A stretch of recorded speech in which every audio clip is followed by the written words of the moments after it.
Well, we understand it's a burden for him. For him, forefathers have messed up. You understand? But if you was here earlier on, the Rasta man was chanting a chant saying, one perfect love. You understand? Because it's the love that need to be on board now with all rare. You know, I mean, the Psalms say, forgive so that we can be forgiven. I remember years ago, man used to burn the queen and burn, and you know, Rasta man stop burn things. No, over that now. Rasta man want to sit in and reason. But you're messed up. Are you willing to say sorry? Simple as that, you know? But the Duke and Duchess were moving to a different beat.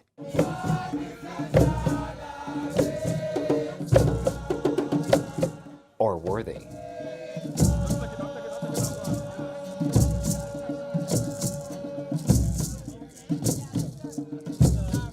We are here proud as a people, and we want to show them that, listen man, they must do what is right and right the wrongs of history, giving us full independence, not this partial thing that the Queen is still seen as the head of state. No way. That is the type of government we have, no democracy. If they had democracy, they would never invite the representatives of the Queen of England to be here, because the sentiments of the people at this time is that we want to get rid of the Queen of England, not to entrench her. I'm here to demand that the royals apologize, acknowledge the atrocities that happened over 300 years, acknowledge that when Jamaica began independence in 62, we began behind the 8 ball. All of this to me is an opportunity for the government, for the opposition to come together and make a drive for Jamaica to become a Republican country. It won't solve every problem, but it's a beginning of a way to actually shift how we see ourselves and chart our own path. Tuesday, March 22, Prince William and Kate, the Duke and Duchess of Cambridge, touched down at Kingston's Norman Manley International Airport for their 3-day visit to Jamaica. It's part of a Caribbean tour to celebrate the 70th anniversary of the reign of Queen Elizabeth II. Yeah. You're rolling. But you see recently that Prince William and Kate went over to Jamaica. William, not Prince. William. Okay. Yeah, come again. All right, William and Kate. Yeah. They went over to Jamaica. I want to get your take on that as a Ras, but specifically as a Ras in regards to how they was received by certain Rasta as well. Some Rasta was protesting, but other Rastas was beating drum with them and welcoming them, saying that the past is the past and we need to look for reason. Well, you know what? I don't wanna speak. I can only speak for myself. And you see, my perspective is, what is authentic Jamaican culture anymore?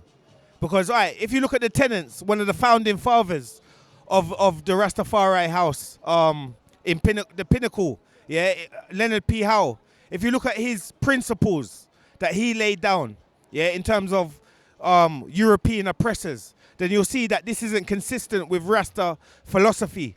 Rasta is an anti-colonialist movement, so it doesn't make any sense to join the colonizer. And as well as that, it's very important to mention that other influences, when it comes to the Kikuyu tribe, the Mau Mau in Kenya, which was one of the major influences behind the reason why, even as well as the biblical, but the reason why we adorn ourselves with locks, the African side of things, the Kikuyu. You'll see that Dedan Kimathi and the Mau Maus were fighting against these same British colonialists, So, it's just basically selling out for money for me. And wanting to be seen. Because that whole drumming, welcoming Harry and what's her name? William and whatever their name, whoever they are, These are colonialists. These are people that enslaved our people. I stick up in because I hear Rasta say from long time, ban the Queen and all them things. It's like, why Rasta ban the Queen and monarchy, but when Rastafari himself come around the Queen, it was an honor thing. No, but what people I know is through my research. Let's take it back to World War II. 1939 is when they teach the children that World War II started. In fact, it started in 1934. Even before, it started in when the coronation happened in 1930. 2nd of November 1930. Selassie was very aware that that part of what's known as Ethiopia today was the only part of Ethiopia left uncolonized. Yeah. So strategically, he joined the League of Nations, which stipulated that if one sovereign nation comes under attack, all other sovereign nations would have to aid. So when Benito Mussolini and the Italians wanted to rebuild the Roman Empire, starting with Ethiopia, because they were still dissatisfied, going back to the Berlin Conference when Africa was divided up, they didn't feel that they had enough territory. Plus the loss at the Battle of Adwa because of Menelik II defeating them at the Battle of Adwa. They had a lot of a gripe with Ethiopia from a long time. So that started in 1934 when Ethiopia was attacked with mustard gas and all of those type of things. Now at the time, Selassie, remember, it stipulated if one sovereign nation comes under attack, all other sovereign nations would have to aid. So what happened is that the British Prime Minister at the time said the day of appeasement has come, where we would allow the treaty of the League of Nations to be broken to avert another world war. Well, Selassie, it says this in Robert Greene's 48 Laws of Power, 2 references, but this one particular reference, it says that Selassie went back to the League of Nations very dignified, and he gave a speech basically saying it's us today, but it'll be you tomorrow. And then this basically, you know, there was booze and all of this. This precipitated the destabilization of the League of Nations, and therefore, within this breakup, remember, Hitler never just invaded Poland. He asked Russia for permission to invade a certain territory in Poland, and then this is where everybody was brought into. So the prophecy, even people like Benjamin Zephaniah have narrated this many times and said that if it was, even the Times magazine said, if it wasn't for this Ethiopian, World War II would never have started. It precipitated because of what happened in Ethiopia. That's historical facts. But they always teach the children that World War II started in 1939 and erase Africa's history out of it. So look, let's go to the next point now.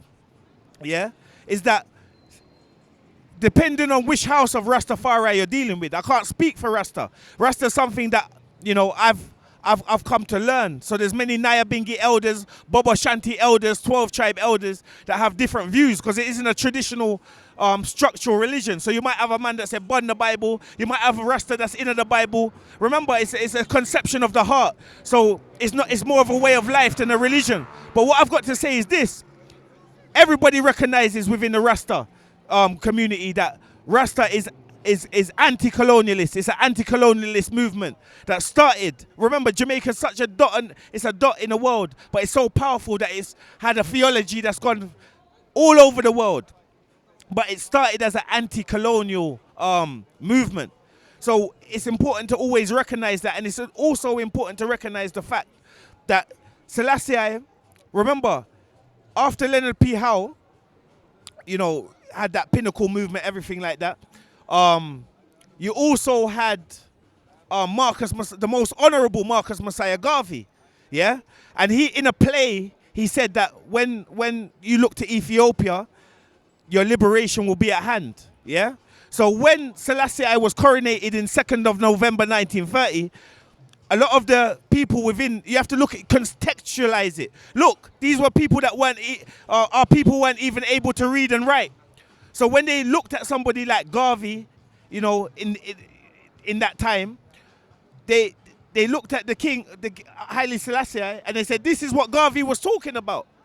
So it was, as Mutabaruka said, it's an event, yeah, that precipitated the movement. So we have to understand that this movement was born out of struggle against the same colonial powers that these so-called Rastas are drumming and chanting with. Yeah, so we have to look at it holistically. We have to look at it, the fact that we always, in Jamaica, we always saw white Queen Elizabeth, this, everything white Jesus, white everything.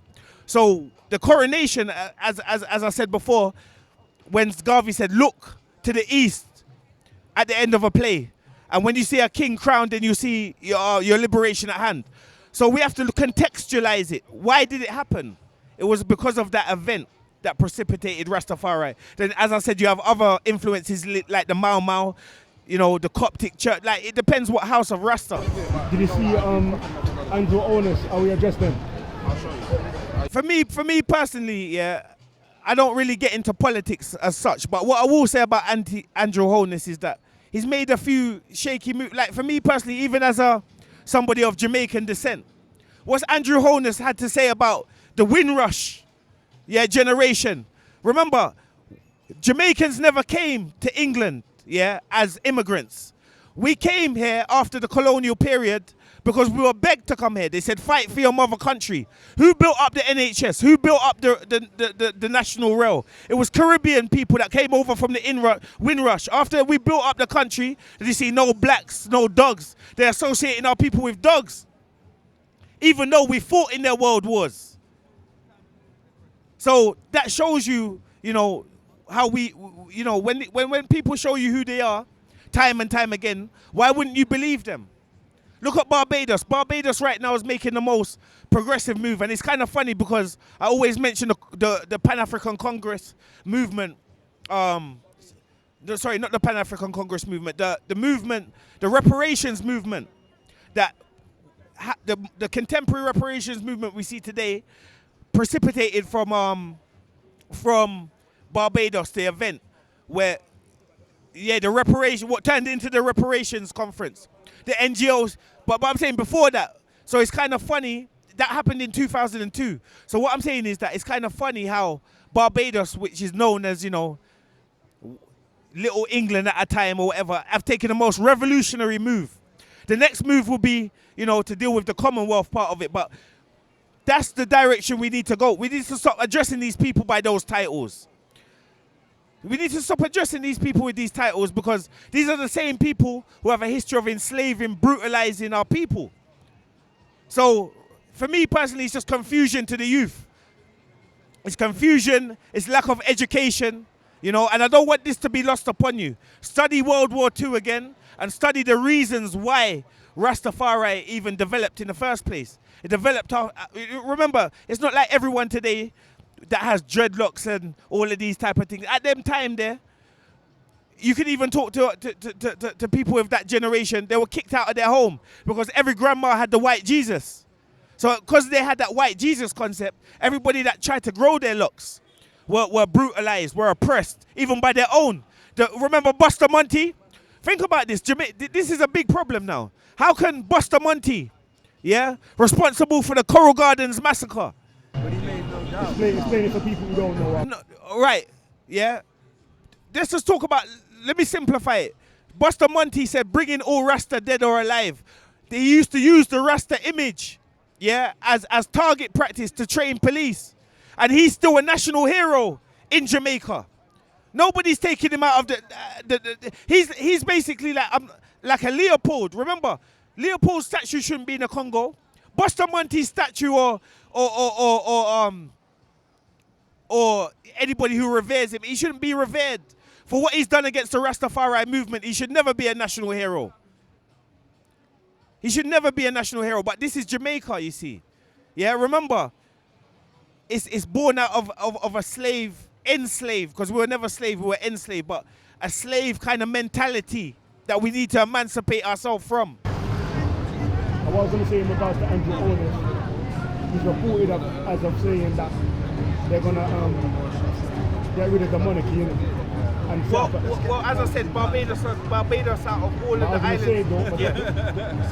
Now listen to what he actually said again, and he doesn't specify. To me, it sounds like he's talking shade. It's just dry Joe reasoning, as my brethren used to say. Dry Joe reasoning. The word he said is that we're moving on. You know what? Action. He didn't contextualize. Action speaks louder than words. Remember, Jamaica's supposed to be the land of the rebellious slave, but it took Barbados to make the first move, and every other Caribbean island should follow suit. Because remember, this is the only king we recognize. I don't address William. It's William to me. He's not my king. He may be the king of England, but he's not no king of Jamaica. You understand what I'm saying? He's not no king of Africa. So we need to stop. I know about the concept of diplomacy, and that's another issue. Remember, Selassie was the head of state. Not only was he the monarch, he was responsible for Parliament. Remember, anybody who studied English history knows that since the days of Oliver Cromwell and all of that type of thing, that the parliamentary system is the Queen doesn't have to oversee it. Selassie was the one that developed the parliament, turning his palaces to universities, bringing ancient society into the 21st century. So we must not forget these things. We must do our research. We must educate ourselves before we make comment, because, you know, these things are just nonsensical. Why would Rastafari be drumming with these people? And the thing is as well is, remember, we must make a distinction between the movement of Rastafari and the Rent-a-Dread movement. Remember, tourists can come and find any dreadlocks and give them a bit of money and they do anything. Remember, they love to use Rasta in the tourism. They love to use. There's many people. If you go to even in America right now, and you go to certain southern regions, they've had dreadlocks for years, but it's different from the Rastafari culture. There's everyone nowadays has locks, but as Bongo Frank said, rise in power, Bongo Frank. When I went to the Trelawney region, and near Falmouth to go and see Bongo Frank, one of the Nyabingi ancients, he said, all of these youth nowadays, they grow their locks, but they don't know about the wine press. The wine press basically means, you remember when you're making wine and you're crushing the grapes? You have to crush it physically back then. So the wine press is basically a representation of the struggle. It wasn't nice being Rasta in them days. Yeah? They were trimming Rasta, throwing Rasta in jail. So now it's become a fashion, it's become a fad. And many people don't know the history. They don't know about the Kukuyu. They don't know about the Deed and Kemafi. They don't know about the Mau Mau.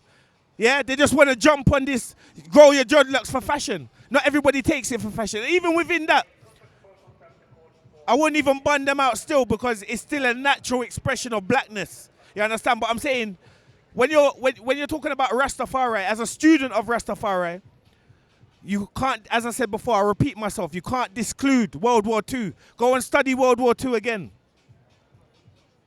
Go and study World War II again. And study the reasons why, what led to Rastafari becoming so prevalent at that time. It was a resistance movement. So what are we saying? Are we budding Babylon or are we with Babylon? Stop confusing the youth and stop doing it in the name of Rasta. If you're doing other things, don't do it in the name of Rastafari. Yeah, sorry about that, brother. You're coming through. I was just doing a little...